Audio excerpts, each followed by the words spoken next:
اتنی جلدی نہیں ہے، تو پھر جیل میں جو مذاکرات ہو رہے ہیں وہ ٹیکنوکریٹ سیٹ اپ کے لیے ہو رہے ہیں؟ رانا صاحب اچھا دیکھیں، پہلے تو میں ایک عرض کروں کہ میری دل سے دعا ہے کہ اللہ تعالیٰ آصف علی زرداری صاحب کو صحت دے، آمین. یس، ہاں ان کا سایہ ان کے بچوں کے سر پہ قائم دائم رکھے. بالکل ٹھیک ہے، ٹھیک ہے نا. اور یہ تمام پارٹیز کو، رانا صاحب بڑی اچھی بات ہے، یہ تمام پارٹیز، اپوزیشن کی پارٹیز کو کرنا چاہیے یہ بات. اور میں دعا گو ہوں، کیونکہ ان کو مجھے لگتا کوئی نظر لگ گئی ہے. کچھ دن پہلے ان کا گٹھا ٹوٹ گیا تھا جب دبئی رہے بھی، پھر اب کرونا ہو گیا. اللہ انہیں محفوظ رکھے. لیکن میری ایک درخواست ہے. کیا جی؟ کہ پاکستان جتنی مشکل صورتحال سے گزر رہا ہے، اور ہمیں ایک لڑائی نہیں لڑ رہے، ہم چومکھی لڑائی لڑ رہے. ہم دہشت گردوں سے بھی نبرد آزما ہے. بلوچستان میں جو کچھ ہو رہا ہے، کے پی میں جو کچھ ہو رہا ہے، انٹرنیشنل پریشر ہم پہ جو ڈیولپ ہو رہا ہے، فائنینشل ہم جس اس کا شکار ہے، اس میں ہمیں ایک صحت مند تگڑے صدر کی ضرورت ہے.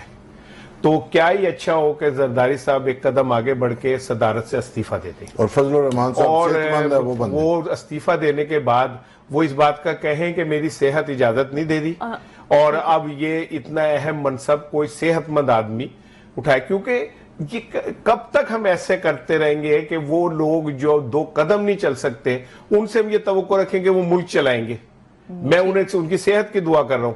لیکن یہ کون سی پاکستان کے اوپر ہم نے لکھ کے رکھ دیا ہے کہ بندہ چلنے کے قابل نہ ہو، بولنے کے قابل نہ ہو، ہلنے کے قابل نہ ہو، تب بھی وہ صدر ہی رہے گا؟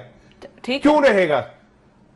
آصف علی زرداری صاحب اللہ تعالیٰ ان کو صحت دے، فوری طور پہ اعلان کریں کہ میں صدارت چھوڑتا ہوں، اور کوئی صحت مند آدمی آئے جو آ کے اس نظام کو، وہ ہمارے کمانڈر ان چیف ہیں جی فورسز کے، تو پھر کمانڈر ان چیف وہ ہونا چاہیے جو تگڑا ہو. نواز شریف تو فارغ ہیں آج کل. نہیں میں عرض کروں نا، آپ نے ہر فارغ کوئی نوکری دینی ہے، آپ نے کوئی میرٹ پہ بھی نوکری دے دیں یار.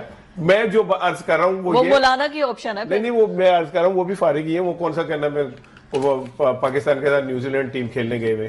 تو بات یہ ہے، میری بتائیں، میں بار بار جو چیز کہہ رہا ہوں وہ یہ ہے کہ دیکھیں، ماضی میں ایک وقت ایسا تھا کہ ہمارے ایک صدر تھے اور وہ ذہنی طور پہ فارغ ریٹارڈڈ تھے. رال ان کی بہتی ہوتی تھی منہ سے، ان سے بولا نہیں جاتا تھا. انہوں نے امریکہ سے ایک 24-25 سال کی لڑکی بلائی تھی جو نرس کے طور پہ ان کے ساتھ تھی. وہ نرس کی امی بھی ان کے ساتھ تھی، اور ایوان صدر میں انہیں ایک پورشن ان کے نام دے دیا گیا تھا.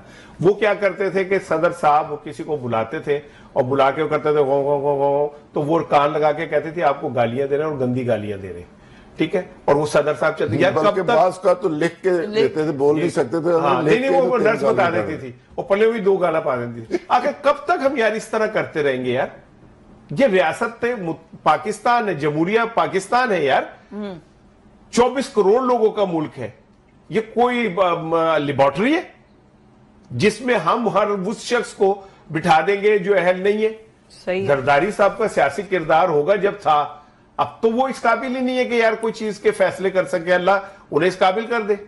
تو میں درخواست کروں گا آصف علی زرداری صاحب سے، اللہ انہیں صحت عاملہ و کاجلہ عطا فرمائے، اور وہ فوری طور پہ ریزائن کرے صدارت.